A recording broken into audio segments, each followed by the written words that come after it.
why are you defining people, like when you're saying this, why are you saying your miserable, wretched life? Because there's a lot of people that don't have miserable, wretched lives that also just want to improve. Like, why does it have to be the worst case scenario in order to? Because it has to work. It has to work. The theory has to work in the worst case scenario. Okay. That's why. So you're using the worst case scenario as an example. Yeah. But do you think that perhaps may alienate someone who doesn't have the worst case scenario and just wants improvement? No, I don't think so. Because it depends on how much time you have to outline the ideas. But because even if things are going really well for you now, there's going to be a time in the future where things are rough. You're going to be ill, family member's going to be ill, a dream is going to fall apart. You're going to be uncertain about your employment status. Like.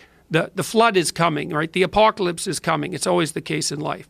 And you have to be prepared for it. And the question is how to prepare for it. And the answer to that is to find a way of being that works even under the direst of circumstances. That's the issue. And so you outline, and I am pessimistic about this in my approach in some sense, because when I'm talking to my audiences, and the same thing happened in my book, Maps of Meaning, and in 12 Rules for Life, I'm laying out the worst case scenario. And that's sort of like hell. It's things are going really badly for you. And that there's just chance associated with that sometimes. And you and the people around you are doing stupid things to make it worse. It's like, okay, what have you got under those circumstances? You've got the possibility to slowly raise yourself out of the mire. You've got the possibility to do just what the fighter does when he's defeated, which is to say, well, regardless of the circumstances that might have led to my defeat, like even if there were errors on the part of the referee, this is no time to whine about it. This is a time to take stock of what I did wrong so that I could improve it into the future.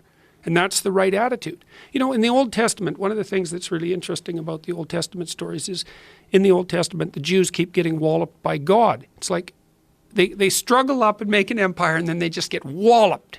And then it's all crushed and they're out of it for generations. And then they struggle back up and make an empire. And then they get demolished again. And it happens over and over and over. And the attitude of the Old Testament Hebrews is, we must have made a mistake.